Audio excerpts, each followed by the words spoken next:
하나님 말씀 보시겠습니다. 우리가 함께 은혜 나누는 하나님 말씀은 레위기 27장 34절 말씀입니다. 우리가 함께 은혜 나누는 하나님 말씀은 레위기 27장 34절 말씀입니다. 1절에서 34절까지 말씀인데 34절만 우리가 합독하도록 하겠습니다. 시작. 이것은 여호와께서 시내 산에서 이스라엘 자손을 위하여 모세에게 명령하신 계명이니라. 아멘. 날 대속하신 우리 주 예수 그리스도를 위하여, 날 대속하신 우리 주 예수 그리스도를 위하여라는 제목으로 하나님 말씀 증거하도록 하겠습니다.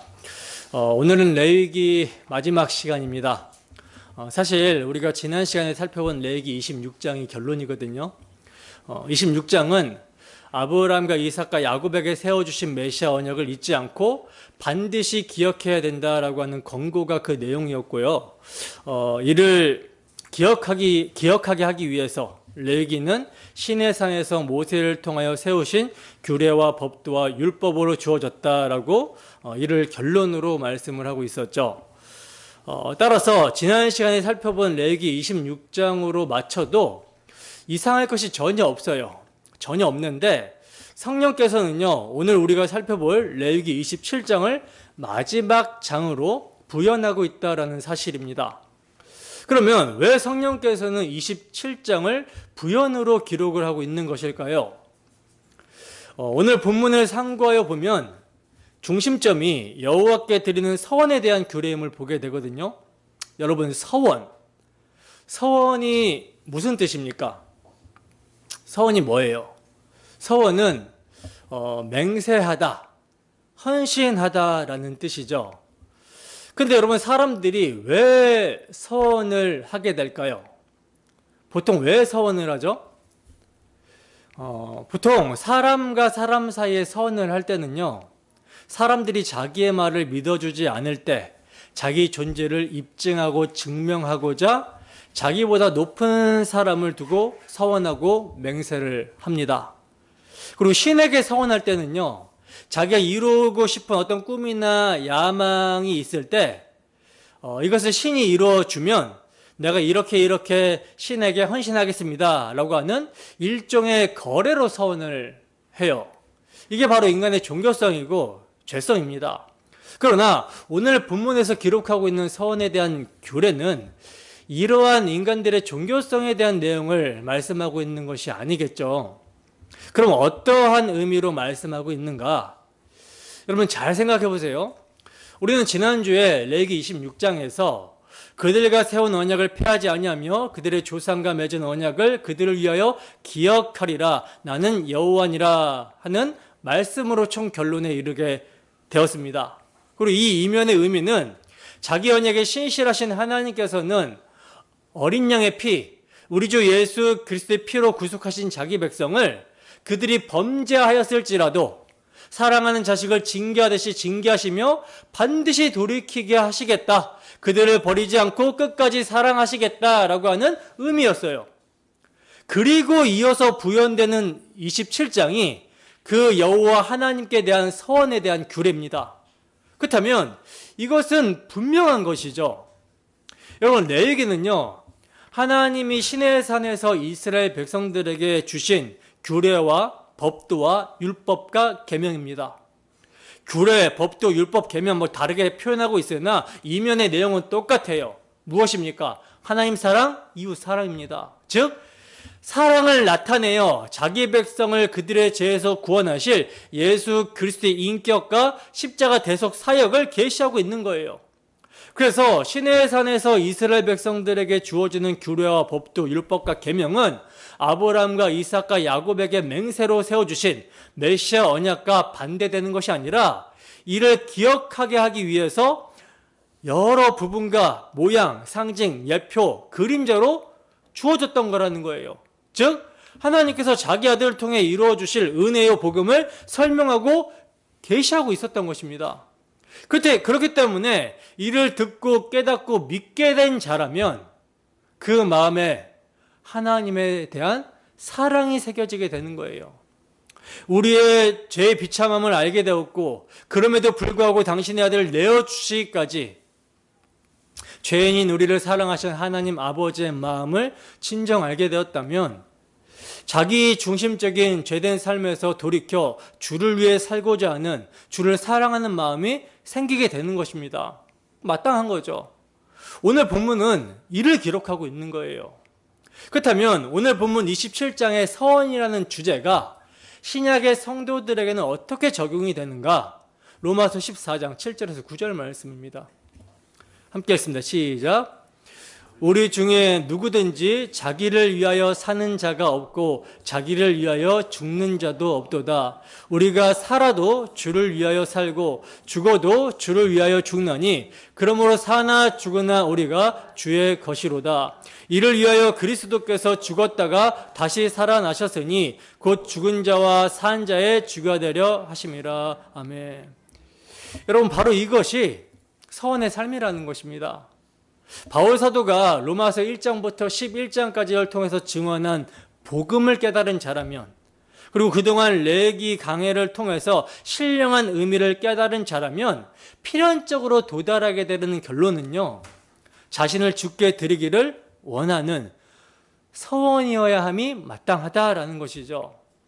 우리 주 예수 그리스도의 십자가 복음을 통해 하나님의 마음을 알게 되었다면 그 하나님을 사랑함으로 자신을 하나님께 드리고자 하는 결단, 서원을 하게 되는 것은 필연적으로 도달하게 되는 결론이라는 거예요. 따라서 성경에서 말씀하고 있는 서원에는요, 인간의 종교성과 인간의 자기의가 그리스도의 십자가에서 철저하게 못 박히고 무너져 내리고 그 다음에 나타나는 결과입니다. 하나님께서 당신의 아들을 통해 이루신 십자가 대속의 복음의 열매가 서원이라는 거예요. 여러분, 바울 사도는 그가 선한 싸움을 싸우고 달려갈 길을 마치는 지점에 이르러서 자신이 붙잡고 다름질 치던 복음의 바통을 디모데에게 넘겨줍니다. 그리고 그에게 두 가지를 부탁하는데 그게 뭐냐면 진리의 말씀을 올바르게 분별하라는 것과 부끄러울 것이 없는 일꾼으로 인정된 자로서 자신을 하나님 앞에 드리기를 힘쓰라는 부탁이었어요. 이 점은 이제 마지막으로 레위기를 상고하고 있는 우리에게도 적실성 있는 말씀인 것이죠. 따라서 우리도 우선 레위기의 말씀을 옳게 분별해야 된다는 것입니다. 정신을 차려야 된다는 것이죠. 왜냐하면 오늘날 자유주의자들은 레위기를요, 첨단 문명을 살아가는 우리와 완전히 동떨어진 이야기로 치부하고 완전히 폐기 처분해버리려고 하고 있기 때문이라는 거예요.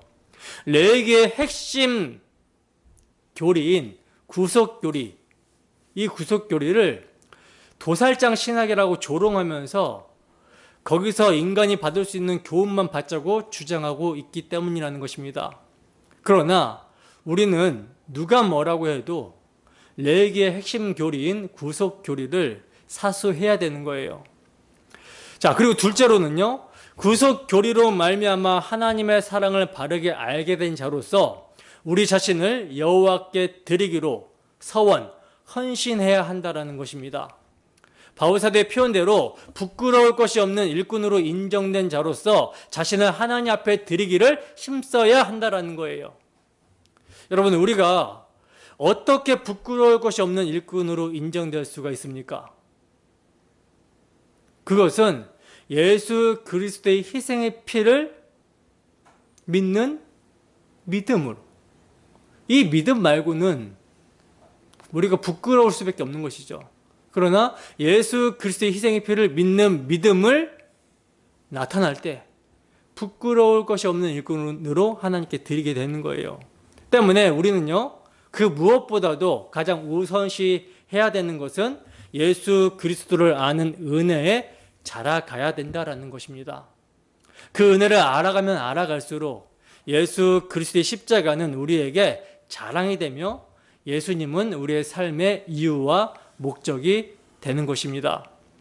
그 십자가 대속의 사랑이 강건하기 때문에 정말 살아도 주를 위하여, 죽어도 주를 위하여 살게 되는 거예요. 그래서 오늘 설교 제목이 날 대속하신 우리 주 예수 그리스도를 위하여입니다. 여러분, 날 대속하신 예수 그리스도를 위하여 살기를 원하십니까? 원하신다면 오늘도 주 예수 그리스도께서 베푸신 은혜를 알아가기를 힘쓰시기 바랍니다. 주 예수를 아는 은혜가 주 예수를 위한 삶을 살게 하는 거예요. 주 성령께서 이 시간도 복음의 말씀으로 충만하게 역사하여 주셔서 오늘도 우리 주 예수 그리스도의 십자가 사랑의 깊이와 너비와 높이와 길이를 깨달아 주를 위한 삶의 기쁨이 넘쳐나기를 주님의 이름으로 축원합니다. 지난 시간과 마찬가지로 27장의 내용을 간략하게 요약하고 자세히 살펴보도록 하겠습니다. 27장은요 두 부분으로 나누어지는데, 전반부는요 이제 여호와께서 서원하였으면 어떻게 드려야 되는지에 대해서 설명을 합니다. 이게 1절에서 25절까지 내용이에요. 그러니까 서원을 했으면 어떤 식으로 드려야 되는가, 이게 전반부의 내용이고요. 후반부는 26절에서 34절까지의 말씀인데 선물로 드릴 수 없는 것에 대해서 말씀합니다. 그러니까 내가 드리고 싶다고 해서 드릴 수 있는 것이 아닌 것, 함부로 드릴 수 없는 것에 대해서 말씀하고 있어요. 그 드릴 수 없는 것에는 어떤 것이 있냐면 가축의 처음 난 것, 그리고 11조, 즉 10분의 1을 내가 하나님 앞에 서원해서 드릴 수 없다라는 것입니다. 왜냐하면 그것은 원래부터 하나님의 것이기 때문에 그래요. 그러니까 원래 하나님의 것인데 마치 내가 서원하면서 드리는 양 하지 말라는 것입니다. 그것은 원래 하나님의 것이고 서원을 하려면 다른 것으로 드려라, 이렇게 말씀하고 있다라는 것이죠. 그리고 이어서 나오는 내용은 물을 수 있는 것과 물을 수 없는 것에 대한 내용인데, 하나님께 드린 것에 대해서 물으려면 어떻게 해야 되고 또 물을 수 없는 것은 어떤 것이 있는가, 이런 것에 대해서 말씀하고 있어요. 이게 27장의 대략적인 내용입니다. 자, 그러면 이제 자세히 살펴보도록 하겠습니다. 본문 1절에서 2절 말씀입니다. 함께 읽습니다. 시작. 여호와께서 모세에게 말씀하여 이르시되 이스라엘 자손에게 말하여 이르라. 만일 어떤 사람이 사람의 값을 여호와께 드리기로 분명히 서원하였으면 너는 그 값을 정할지니. 아멘. 자, 보세요. 서원에 대해서 여호와께서 모세에게 첫 번째로 하시는 말씀인데, 사람이 자신을 여호와께 드리기로 했을 경우입니다. 사람을 드리는 일, 이게 먼저라는 거예요. 어떤 물질, 가축 이런 것을 먼저 드리라는 것이 아니라 자기를 먼저 드리는 것이 서원의 본질이라는 것이죠. 그렇다고 해서 사람을 죽여서 번제로 드리라는 말씀이 아니에요. 너는 값을 정할지니 라고 그러죠. 그러니까 사람을 번제로 드리라는 말이 아니라 그 사람의 값을 세겔로 환산해서, 돈으로 환산해서 드리라는 것입니다. 여러분, 구약의 이스라엘 백성들처럼 하나님의 은혜를 경험한 자들이 없습니다. 하나님의 은혜를 이처럼 경험한 자들이 없다라는 거예요. 그들은 정말 머리카락부터 시작해서 발끝까지 어디 하나 하나님의 은혜를 받지 않은 구석이 없다라는 것이죠. 그러니 이스라엘 백성들이 이러한 하나님의 은혜를 깨닫게 되었을 때 나와야 되는 반응이 뭐겠습니까? 진심으로 주를 위해 살고자 하는, 헌신하고자 하는 그런 마음이 나와야 되는 것이죠. 이런 마음이 드는 거예요. 이때, 이런 마음이 들 때에 그 사람의 값을 세겔로 환산해서 여호와께 드리는 것입니다. 그리고 이렇게 서원하여 여호와께 드려진 사람의 값은요, 어디에 쓰이냐면 성전을 관리하거나 수리하는 비용으로 사용이 됩니다. 여러분, 하나님 앞에 자신을 드린다라는 것은 다른 말로 하면 자신을 헌신한다라는 것을 말하는 거잖아요.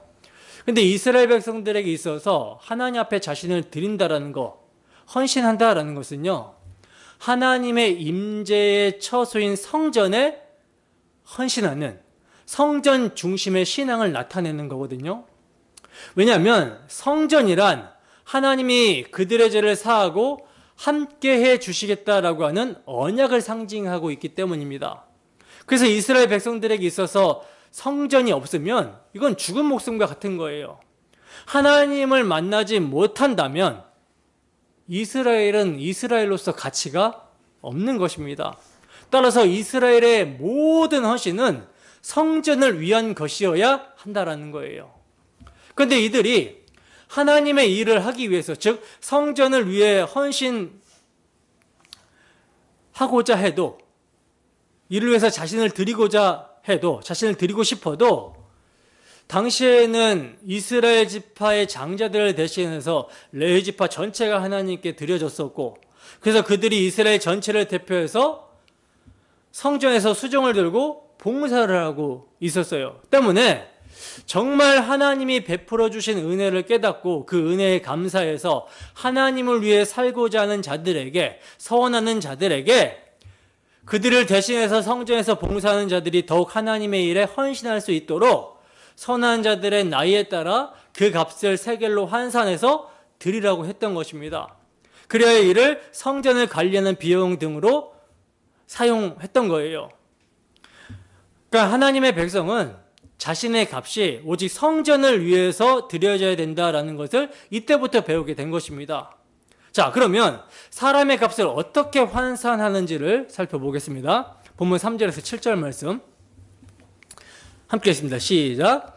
내가 정한 값은 20살로부터 60살까지는 남자면 성쇠 세겔로, 은 50세겔로 하고, 여자면 그 값을 30세겔로 하며, 5살로부터 20살까지는 남자면 그 값을 20세겔로 하고, 여자면 10세겔로 하며, 1개월로부터 5살까지는 남자면 그 값을 은 5세겔로 하고, 여자면 그 값을 은 3세겔로 하며, 60살 이상은 남자면 그 값을 15세겔로 하고, 여자는 10세겔로 하라. 아멘. 자, 보시면 지금 사람마다 값이 다 다르게 매겨지고 있죠. 다르게 정해지고 있는데, 20살로부터 60살까지 남자면 성쇠 세겔로 은 50세겔로 정하고요. 여자면 그 값이 30세겔로 정하십니다. 그리고 5살부터 20살까지, 그거는 뭐 어린아이부터 청년기까지죠. 남자는 20세겔, 여자는 10세겔로 정합니다. 그리고 1개월부터 5살, 즉 유아 같은 경우에는 남자면 5세겔, 여자면 3세겔이라고 하고 있고, 60살 이상 남자면 그 값을 15세겔로 정하고, 여자는 10세겔로 정하라, 이렇게 말씀을 하십니다. 여러분, 왜 이렇게 남자와 여자, 또 연령별로 값이 이렇게 다르게 정해지고 있는 걸까요? 그것은요, 능력입니다. 노동력, 능력입니다. 남자와 여자가 능력치가 다르고 나이별로도 능력치가 다르기 때문에 이렇게 정하시는 거예요. 그래서 20세부터 60세까지 열심히 일할 수 있는 능력이 있을 그때를 가장 큰 값을 매겨서 선물로 드리라고 하는 것입니다. 근데 이것을 신약에 우리에게 그대로 적용하면 됩니까? 안 됩니까? 안 되겠죠. 이렇게 사람의 나이에 따라서 하나님 앞에 돈으로 환산해서 드려라, 이런 의미로 적용해서는 안 된다라는 거예요. 영적인 의미를 담고 적용해야 되는 것입니다. 따라서 신약의 빛으로 조명하면 육신의 노동력을 의미한다기보다는 신앙의 성숙의 상태를 의미한다라고 할 수 있는 거예요. 교회 내에는요, 영적으로 다양한 계층의 사람들이 있습니다. 아직 젖을 먹어야 되는 초신자들이 있을 수 있고, 나이에 따라서 가는 게 아니에요, 교회는. 그러니까 아직 젖을 먹어야 되는 초신자들이 있을 수 있고, 또 영적 전투를 해야 되는 군사와 같은 사람이 있을 수가 있습니다. 그리고 또 가르칠 수 있는 성숙한 사람이 있을 수 있다는 것이죠. 오늘 본문에서 20세에서 60세까지를 가장 비싼 값으로 말씀하신 것은요, 민수기 1장에서 싸움에 나갈 만한 나이를 계수하라고 할 때의 나이대가 이 나이대이기 때문에 가장 비싼 값으로 말씀하고 있는 거예요. 그래서 정말 하나님의 일을 잘 감당하고 하나님의 군대 역할을 감당할 수 있는 나이일 때에는 가장 비싸게 값을 매겨서 서원으로 드려라, 이렇게 말씀하고 있는 것입니다.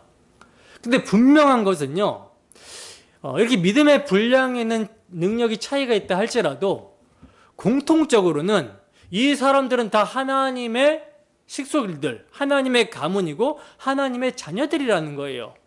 그러니까 이 모든 사람들은 다 헌신자들이고 필요 없는 사람들이 한 사람도 없다라는 것입니다. 아무것도 안 할 수 있는 사람은 없다라는 거예요. 그래서 모든 연령층이 거기에 맞는 서원값이 정해주고 있는 것입니다. 만약에 아이들에게는 너희는 뭐 어려서 안 되겠다라고 했다면 값을 정해주지 않았겠죠. 그러나 아이들에게도 값을 정해주십니다. 왜냐하면 초신자라 할지라도 아무것도 모른다 할지라도 그에게 맞는 분량의 헌신이 요구되기 때문이라는 거예요. 그럼 한번 생각해 봅시다. 나는 어느 정도의 서원값을 내야 될까요? 성숙한 만큼, 다시 말해서 복음의 은혜에 감격한 만큼 주님께 헌신하고자 하는 마음도 커져야 하는 것이 마땅합니다. 나는 복음을 너무 많이 알고 있고 하나님의 은혜에 감격하고 있어. 하지만 하나님께 드릴 것은 아무것도 없다라고 한다면 이건 문제가 심각한 것이죠. 물론 우리가 무엇을 드리겠습니까마는 그러나 하나님께서 받아내시는 것은요, 우리의 신앙 고백, 우리의 마음이라는 거예요. 어떠한 대단한 업적을 하나님께 드리라고 하는 것이 아닙니다. 서원이라고 하는 것은요, 하나님을 향한 우리의 마음이 이끄는 대로 하나님을 위해 헌신하는 것, 이 모든 것들을 얘기하고 있는 거예요. 따라서 하나님께 헌신할 수 있는 마음이 되려면 하나님이 우리에게 베푸신 은혜가 무엇인지를 알아야 되겠죠. 그것을 아는 만큼 우리의 마음이 하나님을 위해 헌신하고자 하는 그런 마음이 되는 것입니다. 본문 8절입니다. 함께 읽습니다. 시작. 그러나 서원자가 가난하여 내가 정한 값을 감당하지 못하겠으면 그를 제사장 앞으로 데리고 갈 것이요 제사장은 그 값을 정하되 그 서원자의 형편대로 값을 정할지니라. 아멘. 자, 보세요.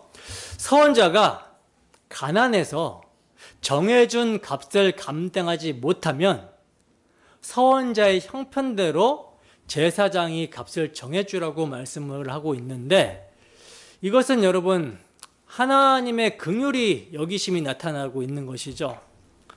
왜냐하면 사실 하나님은 능히 감당할 만한 값을 정해주지만 우리는 감당하지를 못하고 기대에 부응하지 못할 때가 많이 있기 때문에 그렇다는 거예요. 그런데 그럼에도 불구하고 서원자의 형편대로 값을 정해, 즉 우리의 작은 봉사, 헌신도 받아주시겠다라고 하니 이는 긍휼에 풍성하신 하나님의 자비라는 것입니다. 여러분, 오늘 본문을 보시면 우리가 생각해야 될 점이 있는데 그게 뭐냐면 하나님께 바치는 것도요, 하나님의 은혜의 연속성에서 생각을 해야 된다는 거예요.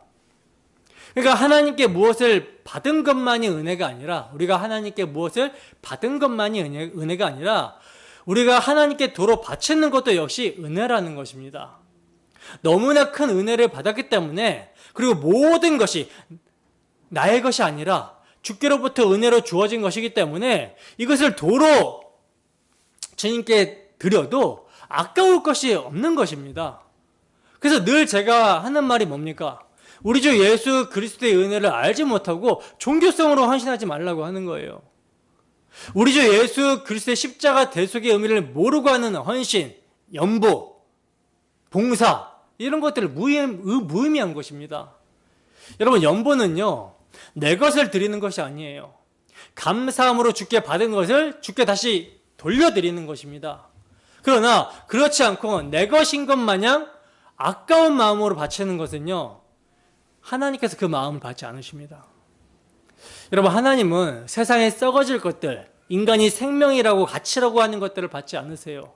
그러므로 연보는 나는 세상에 썩어질 육을 위해 사는 것이 아니라 하나님의 약속의 말씀을 믿음으로 삽니다. 그리고 약속의 말씀을 세워주신 하나님께서는 우리 주 예수 그리스도의 대속의 은혜를 알아가는 광야 인생 여정 속에서 우리의 육체에 필요한 모든 것을 은혜로 채우십니다 라고 하는 신앙 고백으로 드리는 거예요. 그래서 이 모든 것 속에는요, 먹을 것과 입을 것뿐만 아니라 질병도, 때로는 고난도 필요에 따라 주시는 것입니다. 하나님께서는 우리 주 예수 그리스도를 알아가는데 우리에게 필요한 모든 것을 채우신다라는 거예요. 그래서 예수만 믿게 하시는 것입니다. 예수님 한 분만이면 족하다라는 것이죠. 여러분, 어린아이에게 필요한 것은요, 그들이 좋아하는 과자, 사탕, 초콜릿, 아이스크림, 이런 게 아니에요. 자기 부모가 누구이며 그 부모를 알아야 되고 그 부모가 필요한 겁니다. 어린 아이에게는. 아이스크림, 과자, 초콜릿 이걸 아무리 많이 준다라고 꼬셔도 부모가 가자라고 하면은 가야 돼요. 마찬가지입니다. 우리에게는요, 썩어질 세상의 영광이 아니라 썩지 않은 영광, 우리 주님이 필요하고 그 주님이 전부가 되어야 되는 것입니다. 그 영광의 주님이 누구신지를 알아가야 되는 거예요.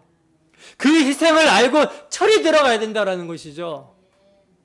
철이 없을 때는 그저 초콜릿만 보면은 눈이 휘둥그레져가지고 엄마고 아빠가 안 보이고 쫓아가는데 그렇게 해서 애들이 유괴당하잖아요. 그러나 철이 들면 들수록 애들이 누굴 필요로 합니까? 부모님을 필요로 하죠.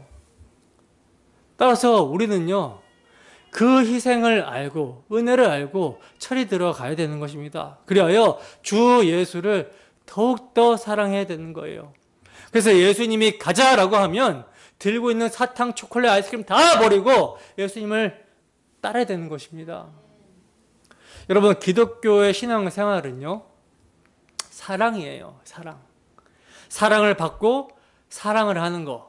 이것이 하나님과의 관계성 속에서의 신앙생활입니다.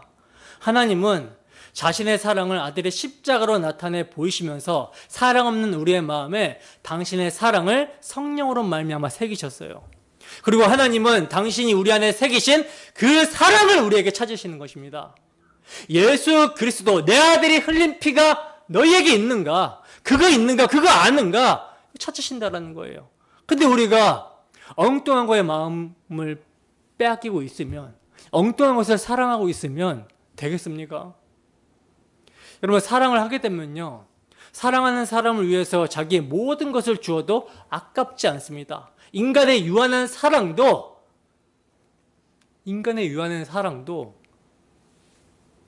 잠깐 미쳐서 호르몬의 변화 때문에 미쳐서 그렇게 될 수 있어요. 또 좀 숭고한 사랑 같은 경우는 마치 할머니가 사랑하는 손자에게 있는 것 없는 것 다 털어서 주듯이 그렇다라는 것입니다. 있는 거 없는 거 다 털어서 주면서도 아깝지 않는 거죠. 오히려 뭘 좀 더 해주고 싶은 게 그게 이제 부모의 마음 아닙니까? 하나님은 법이 아니라 그리스도로 말미암아 우리 마음에 새겨진 그 사랑을 원하시는 거예요. 기독교 신앙은 사랑의 법만 있을 뿐입니다. 과연 우리가 우리의 구원이 성취될 것을 즐거워하며 십자가의 희생을 감당하신 주님의 사랑을 받은 자로서 주님을 위해 기꺼이 헌신하며 즐거워하고 있습니까? 이것을 우리는 늘 고민하고 생각해 봐야 되는 거예요. 오늘 본문은 이 헌신을 말씀하고 있는 것입니다. 본문 9절에서 10절 말씀입니다. 함께 했습니다. 시작. 사람이 서원하는 예물로 여호와께 드리는 것이 가축이면 여호와께 드릴 때는 다 거룩하니 그것을 변경하여 우열간 바꾸지 못할 것이요 혹 가축으로 가축을 바꾸면 둘 다 거룩할 것이며. 아멘. 자, 보시면 이제 사람의 서원에서 예물로 지금 넘어왔어요. 사람이 예물로 서원하는 것으로 넘어왔습니다. 그 드리는 것이 가축이면 여호와께 드릴 때는 다 거룩하니 그것을 변경하여 우열간에 바꾸지 못할 것이요 혹 가축으로 가축을 바꾸면 둘 다 거룩할 것이며 라고 말씀을 합니다. 여러분, 먼저 자신을 주님께 드리고 나서 하나님의 뜻을 따라 예물을 드리는 것이 순서예요. 다른 말로 우리의 마음이 주의 은혜와 사랑을 기억하고 주님께 드려지는 마음이 된 상태에서 우리의 행위도 받아들여질 수 있다는 것입니다. 그래서 사람이 먼저 드려지게 되고 그리고 가축이 예물로 드려지게 되는 거예요. 이때 주의 깊게 우리가 볼 것이 있는데 그게 뭐냐면 하나님께 드린 가축은 다 거룩하다라는 것입니다. 이게 무슨 말일까요? 하나님께 드린 성물, 거룩한 것, 하나님의 것이 된다라는 뜻이에요. 따라서 하나님의 것이 됐는데 함부로 하나님의 것을 다시 가지고 올 수 있어요, 없어요? 없다라는 것입니다. 결코 안 된다라는 거예요. 그래서 10절에 변경하여 우열간에 바꾸지 못한다라고 말씀하고 있는 거예요. 하나님의 것이기 때문에 바꾸지 못한다. 자, 그러면 만약에 바꾸게 되면 어떻게 되는가? 둘 다 하나님의 소유가 된다라고, 거룩하게 된다라고 말씀하고 있는 것입니다. 쉽게 예를 들어서 제가 하나님께 양을 드렸어요. 양을 바쳤습니다. 근데 드리고 보니까 양이 조금 뭔가 성의가 없어 보여요. 좀 부족해 보여. 그래서 좀 더 좋은 송아지로 바꿔서 드려야지라고 하면서 양을 도로 가지고 올 수 있는가? 없다라는 거예요. 하나님 이걸로 바꿔드릴게요. 이럴 수 없다라는 거예요. 만약 그렇게 하잖아요. 그러면 먼저 드린 양도 하나님의 것이 되고 바꿔드리려고 했던 송아지도 다 하나님의 것이 되는 것입니다. 바꿀 수가 없어요. 그냥 두 마리를 다 드려야 되는 것입니다. 이때 경건한 사람은 어차피 하나님께 좋은 것으로 바꿔드리려고 했으니까 둘 다 하나님께 드려도 아깝지 않겠죠. 아깝지 않을 것입니다. 그런데 이제 그럴 거면 나는 안 바꾸겠다. 좋은 것 드리려다가 별로 안 좋은 것까지도 다 드리게 되면 너무 재정적으로 손해가 나는 거 아닌가? 차라리 그대로 두는 것이 낫다. 물론 이렇게 말하는 사람은 좋은 것으로 바꿔드리겠다라고 하는 생각조차 안 하는 사람이겠지만 이렇게 말하는 사람이 있을 수도 있겠죠. 그러나 이렇게 말하는 사람은 뭘 망각한 것입니까? 모든 것이 하나님의 은혜라는 것을 망각한 것이죠. 6월절 어린 양의 피로 출애굽하여 그 피의 능력으로 홍해를 건너 광야에서 보호하심을 받고 약속의 땅에 들어오게 된 것이 다 하나님의 은혜예요. 그리고 그 약속의 땅에서 하나님께서 복을 주셔서 번성하게 된 것도 하나님의 은혜입니다. 그런데 이것을 망각해버린 것이죠. 이것을 잊지 않았다면 손해가 무슨 손해입니까? 다 하나님께 주신 건데 하나님이 그 땅에서 정착해서 곡식이 나게 하시고 가축을 번성하게 하여 주신 것인데 손해라니 무슨 손해입니까? 모든 것이 하나님의 은혜로 받은 것이죠. 여러분, 은혜를 아는 경건한 자는요, 하나님께 가장 좋은 것을 드리고자 하는 마음이 있을 수밖에 없다라는 거예요. 따라서 이 서한 9회에는 수학적으로 계산하라고 하신 말씀이 아니라 내가 나를 사랑하느냐 물으시는 하나님의 마음입니다. 가장 좋은 것이 뭐예요, 여러분? 하나님이 우리에게 가장 좋은 것을 주셨잖아요. 당신의 가장 귀한 가치, 당신의 전부라고 할 수 있는 당신의 아들을 우리에게 주었잖아요. 그러면 우리가 하나님께 드릴 수 있는 가장 좋은 것, 가장 가치는 무엇이겠습니까? 하나님의 아들 예수 그리스도를 믿는 믿음으로 자신을 드리는 거죠. 이게 하나님의 마음이에요. 모든 것이 하나님의 것인데, 그리고 하나님은 인간의 섬김을 필요로 하지 않으시는 분인데 왜 이러한 규례를 말씀하고 있는 거겠습니까? 과연 너희가 은혜를 알고 그 은혜를 주신 분을 사랑하느냐? 이 마음을 보신다라는 것이죠. 본문 11절에서 13절입니다. 함께 했습니다. 시작. 부정하여 여호와께 예물로 드리지 못할 가축이면 그 가축을 제사장 앞으로 끌어갈 것이요 제사장은 우열간에 값을 정할지니 그 값이 제사장이 정한 대로 될 것이며 만일 그가 그것을 물으려면 내가 정한 값에 그 5분의 1을 더할지니라. 아멘. 자, 보세요. 이제 부정하여 여호와께 예물로 드리지 못할 가축인 경우에는요, 제사장이 그 가축의 값을 정하고 그 값이 제사장이 정한 대로 될 것이라고 말씀을 하고 있어요. 그리고 서원으로 드리는 가축을 물으려면 그 가축의 정한 값의 5분의 1을 더하여 내면 된다라고 말씀을 합니다. 그리고 본문 14절에서 25절까지의 말씀은 집이나 밭을 여호와께 드리기로 서원했을 때의 규례인데, 이때에도 서원한 것을 물을 경우 제사장이 정한 값에서 5분의 1을 더 내면 물을 수 있게 하십니다. 여러분, 서원한 것을 물으는 일은 간단한 일이 아니죠. 하나님께 서원할 때는 그만큼 신중해야 되며 서원한 것은 반드시 이행해야 되는 것이 합당한 것입니다. 그러나 서원을 행한 대로 서원을 행한 대로 할 수 없는 부득이한 사정이 이제 생길 수 있게 되잖아요. 이런 경우 하나님은 서원을 취소할 방법을 알려주신 거예요. 물을 수 있는 방법을 알려주신 것입니다. 이것은 인간의 연약함을 하나님께서 아시기 때문에 이런 규례를 주시고 있는 거예요. 그렇다면 지금은 구약시대도 아니고 우리는 이스라엘 백성들도 아닌데 왜 이런 말씀이 우리에게 기록되고 있으며 우리에게 왜 꼭 필요한 말씀이 되는가? 왜 그렇습니까? 모든 성경은 예수 그리스도에 대해서 증거하고 있고 그 예수 그리스도는 어제나 오늘이나 영원토록 동일하기 때문입니다. 그러므로 신약 시대의 성도인 우리에게 구약의 말씀, 레위기서가 필요한 이유는요. 장차 오실 메시아께서 우리의 죄를 대신해서 생명값을 치르실 것을 예표로 보여주시는 것이기 때문이라는 거예요. 즉 십자가의 의미와 대속의 방법을 알려주신 복음이기 때문에 우리에게 필요하다는 것입니다. 여러분, 예수는 우리의 범죄한 것 때문에 내줌이 되고 즉 십자가에서 피 흘려 죽어야 하셨고 우리의 의를 위해 이를 확증해 주시기 위해 살아나셨습니다. 그러하기에 성도는 구약의 어떤 구절을 읽어도 그것이 우리 죄를 담당하시는 예수님 이야기로 보여야 되는 것이고 그 사랑의 표현으로 해석이 되어야 되는 거예요. 그렇다면 구약 이스라엘 백성들의 이러한 규례를 통해서 우리에게 무엇을 계시하는 거겠습니까? 예수 그리스도께서 율법이 요구하는 사랑을 죄인된 육신으로 말미암아 연약하여 온전히 이행할 수 없는 우리를 대신하여 자원함으로 자신을 헌신하여 하나님께 드리신 복음을 계시하고 있는 거예요. 따라서 그가 예수 그리스도가 우리의 선제가 되시고 예수 그리스도가 우리의 속건제가 되심으로 하나님께서 우리의 헌신을 받으시게 되었다라는 것을 계시하고 있는 것입니다.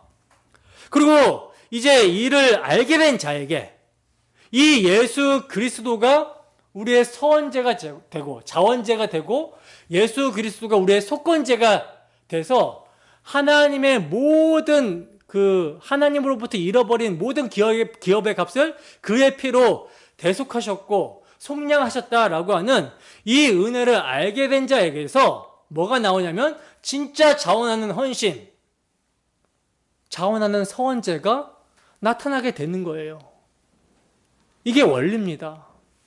고린도후서 8장 1절에서 9절 말씀입니다. 함께 하겠습니다. 시작.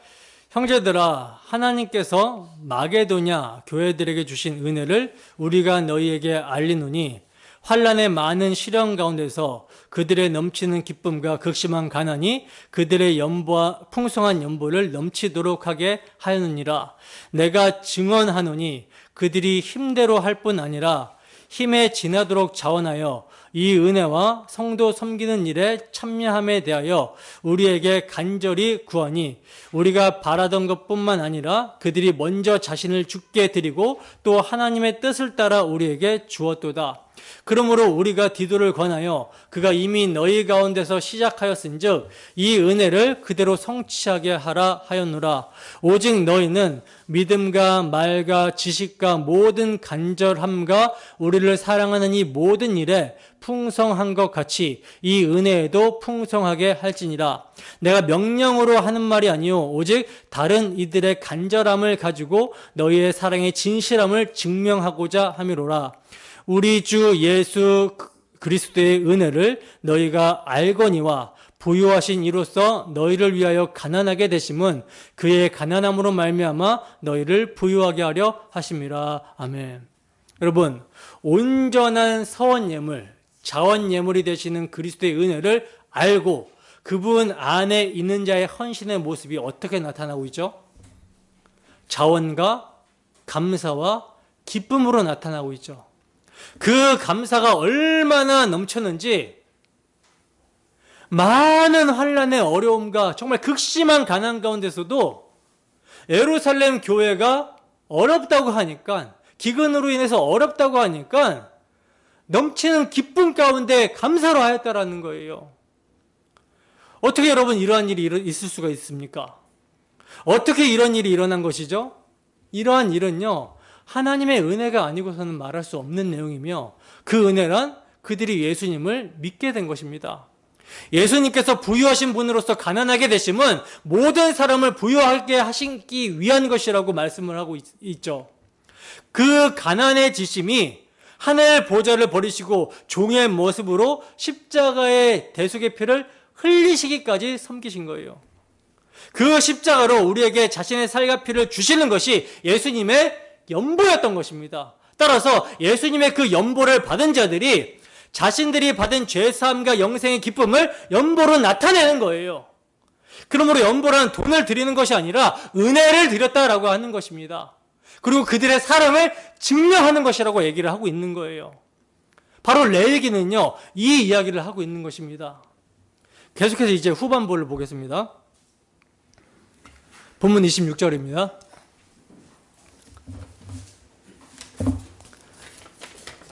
함께 읽습니다. 시작. 오직 가축 중에 처음 난 것은 여호와께 드릴 첫 것이라. 소나 양은 여호와의 것이니 누구든지 그것으로는 성별하여 드리지 못할 것이며. 아멘. 자, 보시면 지금 가축 중에 처음 난 것은 여호와께 드릴 첫 것이기 때문에 선물로 드릴 수 없다라고 말씀하고 있는 것을 보게 됩니다. 여러분, 하나님께서는 이스라엘 자손 중에서 사람이나 짐승을 막론하고 태에서 처음 난 모든 것은 다 거룩히 구별하여 내게 돌리라. 이는 내 것이니라 하고 말씀하십니다. 왜냐하면 애굽을 심판하실 때 죽어야 될 자들이 유월절 어린 양의 피로 구원을 얻었기 때문이라는 거예요. 근데 이는 당시의 인식 수준에서 하신 말씀인 것이죠. 왜냐하면 장자, 처음 난 거 10분의 1등은요, 대표성을 나타내는 것일 뿐 사실은 전부가 다 하나님의 것이고요. 우리는 관리자에 불과할 뿐이기 때문이라는 거예요. 그리고 이를 통해 우리를 대표하여 드려지심으로 우리 모두를 자기 피로 사신 예수 그리스도를 예표하고 있었던 것입니다. 그러므로 이를 계시하고자 뭐라고 말씀하십니까? 11조도 여호와의 성물이다 라고 이어서 말씀하십니다. 그게 30절에서 32절 말씀이에요. 함께 읽습니다. 시작. 그리고 그 땅의 10분의 1 곧 그 땅의 곡식이나 나무의 열매는 그 10분의 1은 여호와의 것이니 여호와의 성물이라. 또 만일 어떤 사람이 그의 11조를 물으려면 그것의 5분의 1을 더할 것이요 모든 소나 양의 11조는 목자의 지팡이 아래로 통과하는 것의 10번째 것마다 여호와의 성물이 되리라. 아멘. 보세요. 약속의 땅에서 나는 곡식이나 나무의 열매의 10분의 1이 여호와의 것이고 성물입니다. 그렇다면 나머지 9는 뭐예요? 나머지 9도 여호와의 것이라는 말씀이에요. 우리의 머리, 우리의 대표 되시는 예수 그리스도를 모형으로 계시하고 있는 것입니다. 10분의 1 안에 나머지 10분의 9도 함께 연합하여 드려지는 것을 말하는 거예요. 그리고 가축들은 어떻게 합니까? 그들이 가축을 셀 때 이렇게 했어요. 지팡이를 가지고 한 마리, 두 마리, 세 마리 이렇게 셉니다. 그냥 지나가게 하는 거예요. 뭘 고를지 모르는 것이죠. 그러다가 10번째 지나가는 가축이 하나님의 것이 되는 것이라고 말씀하십니다. 자, 이거는 뭐 이상하게 생겼든 멋있게 생겼든 흠이 있든 없든 이런 거 상관없어요. 그냥 하나님의 것을 하나님이 알아서 가져가신다라는 것입니다. 하나님의 것을 하나님이 알아서 가져가신다는 거예요. 그러니까 우리가 고르는 게 아니라는 거죠. 이것은 하나님이 예비하신 그 어린 양, 흠없고 점없는 어린 양 예수 그리스도를 예표하고 있는 것입니다.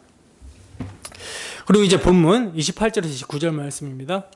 함께 했습니다. 시작.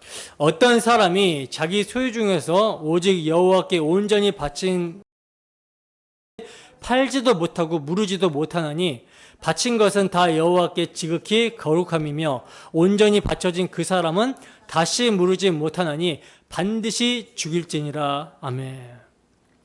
여러분, 이 말씀이 무슨 뜻일까요? 오늘 본문에는 무르다, 그러니까 속하다라는 말이 6번이나 등장을 하는데 무르지 못하나니라는 말도 3번이나 나옵니다.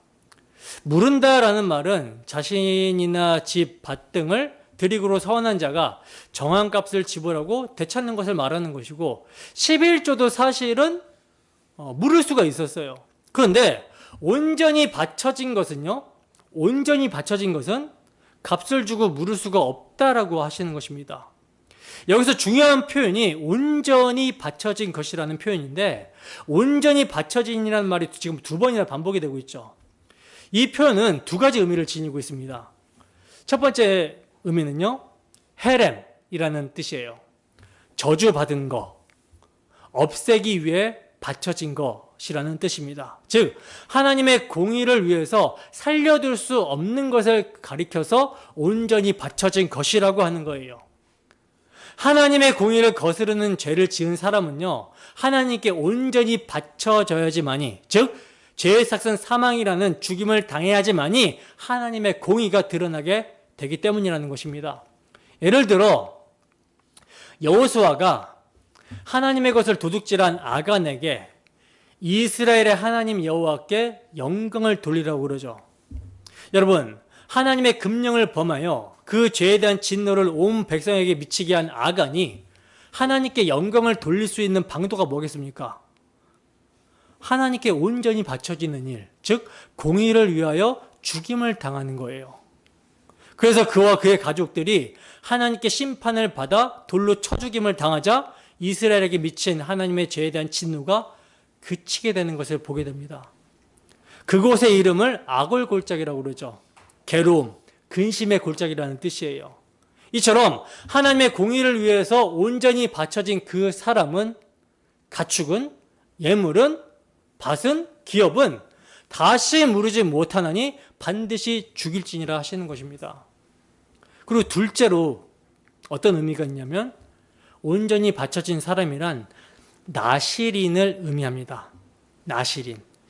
나실일이란 서원하여 일정 기간 또는 종신토록 여호와께 바쳐져서 여호와만을 섬기며 사는 사람을 의미하는데, 여기서는 종신토록 온전히 바쳐진 나실인이 된 자로 봐야 되는 거예요. 삼손이 그러했고 사무엘이 그러했죠. 이들이 여호와께 온전히 바쳐진 자입니다. 스스로 세상과 구별하여 하나님을 섬기기 위해 자신의 삶을 드리는 자, 나실인이에요. 하나님께 온전히 바쳐진 자라고 할 때 이삭의 경우를 떠올릴 수도 있을 것입니다. 하나님은 아브라함에게 내 아들, 내 사랑하는 독자 이삭을 번제로 드리라고 명령을 하셨죠. 그러면 이삭은 온전히 바쳐진 자가 된 것입니까? 아니죠. 왜냐하면 순양이 이삭을 대신하여 번제로 드려졌기 때문이라는 거예요. 그러면 그렇다고 순양이 온전히 바쳐진 사람이 될 수는 없죠. 이 순양은 앞으로 오셔서 모든 인류의 죄를 대속하실 하나님의 어린 양, 예수 그리스도를 예표한 짐승에 불과할 뿐입니다. 즉 우리 주님이야말로 여호와께 온전히 바쳐진 사람이라는 거예요. 그러므로 나실인 규례는 유일한 참 나실인이신 예수 그리스도를 예표하고 있었던 것입니다. 그런데 우리 주님은요, 단지 나실인의 역할로서만 이 땅에 오신 것이 아니죠. 그러면 어떤 역할을 하기 위해 오셨습니까? 아간과 같이 하나님의 공의를 드러낼 자로 오셨다라는 거예요. 죄의 삭은 사망이고 아담 안에서 모든 인류는 죄 아래에 있는데, 그 죄, 범죄한 자는 죽어야 된다라고 하는, 반드시 죽으리라고 하는 하나님의 공의를 나타낼 자로 예수님께서는 오셨다라는 것입니다. 그래서 주님께서 십자가에서 엘리 엘리 라마 사박다니 하고 외치셨을 때 하늘에서는 아무 소리도 들려오지 않으셨던 거예요. 왜냐하면 주님을 십자가에서 내려오게 하고 대신 드릴 제물이 없었기 때문입니다. 따라서 그 어떤 인간도요, 하나님께 온전히 바쳐진 사람이 될 수가 없어요. 다 죄 아래 팔렸기 때문입니다. 자기 죄를 해결하지 않고서는 하나님께 바쳐지는 것이 불가능합니다. 만일 바쳐진다면 이는 공의로운 심판을 받을 뿐이지 섬기는 나실인으로서 바쳐지지는 못한다라는 거예요. 그러나 죄 없으신 주님이 여호와 앞에 종신토록 나신인으로서 사셨으며 그러한 주님께서 우리 대신 공의로운 심판을 받으신 온전히 바쳐진 자가 되신 것입니다. 따라서 그 결과 그리스도의 피로 속죄함을 받은 이들은 이제 여호와께 아주 바쳐진 자가 되는 거예요. 그러므로 이 복음의 진리를 버리고 나의 행위로 하나님께 온전히 바쳐진 자가 되겠다라고 나서는 시도나 반대로 이 복음의 엄청난 은혜와 자유함을 육신의 방종, 육신의 소욕을 합리화하는 데 사용한다면 이거는 예수 믿는 게 아니죠.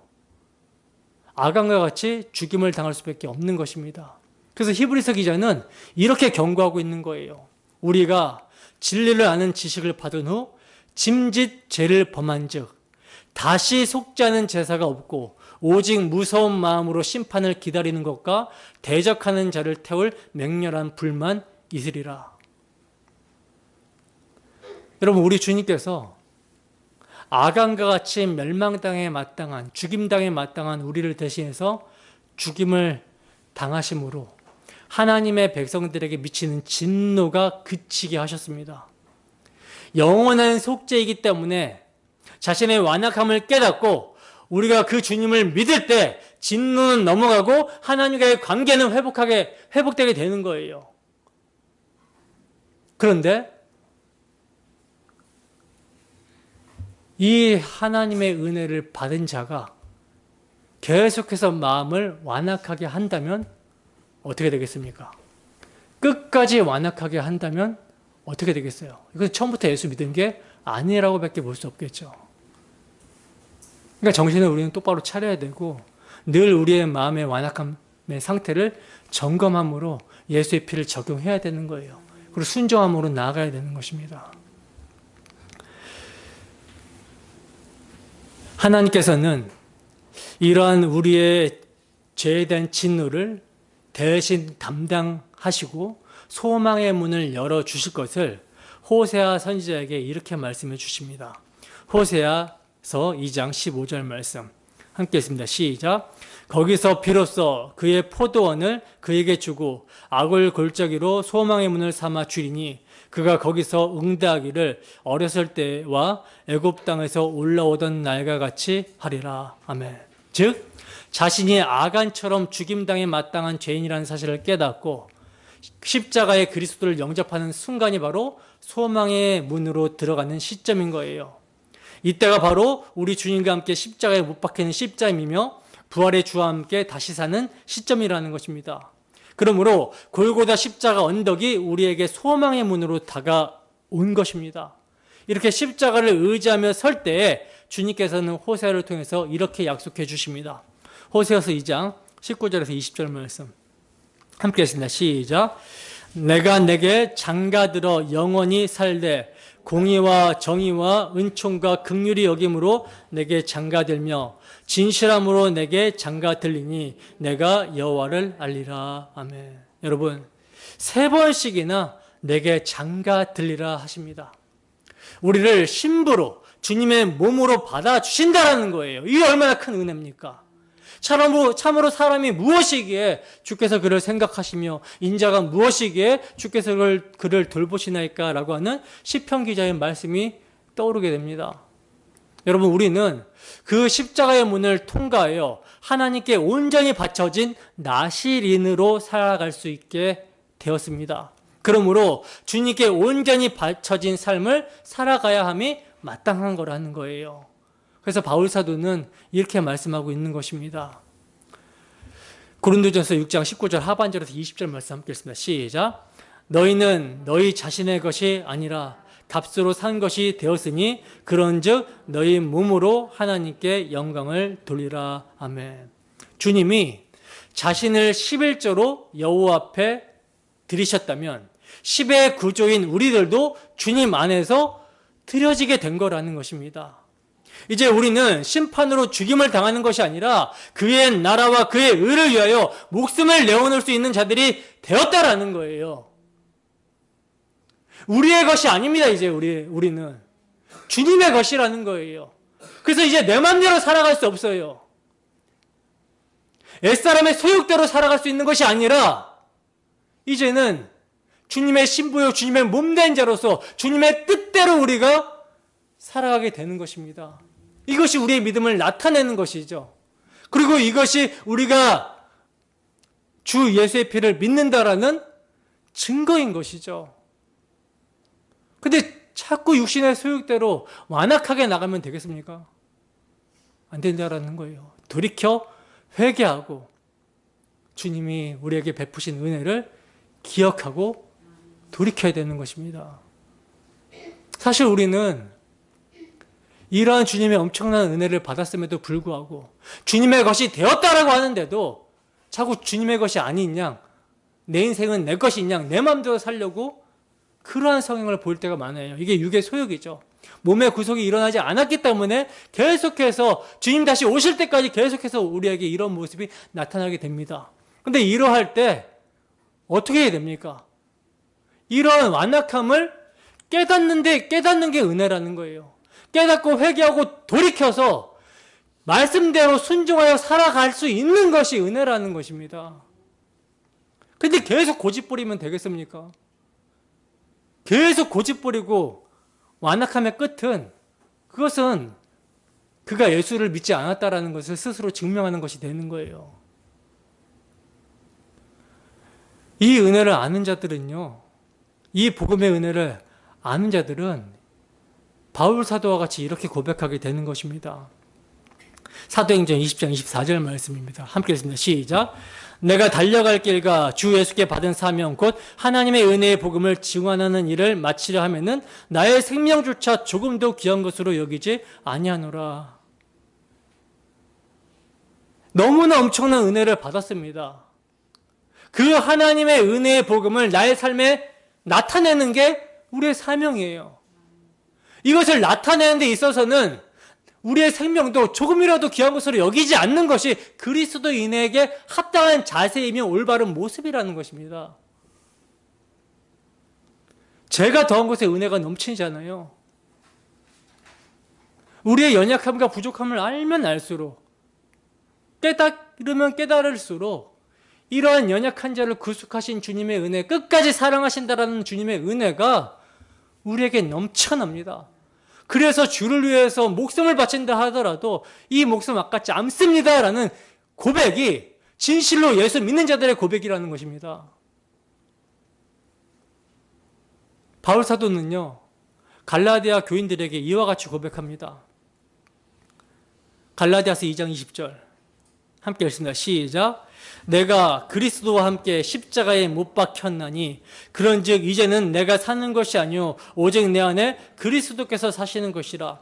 이제 내가 육체 가운데 사는 것은 나를 사랑하사 나를 위하여 자기 몸을 버리신 하나님의 아들을 믿는 믿음 안에서 사는 것이라. 아멘. 부디 우리들의 모든 삶도 11조 대신 주님 안에서 온전히 바쳐지는 삶이 되기를 주님의 이름으로 축원합니다. 기도하겠습니다.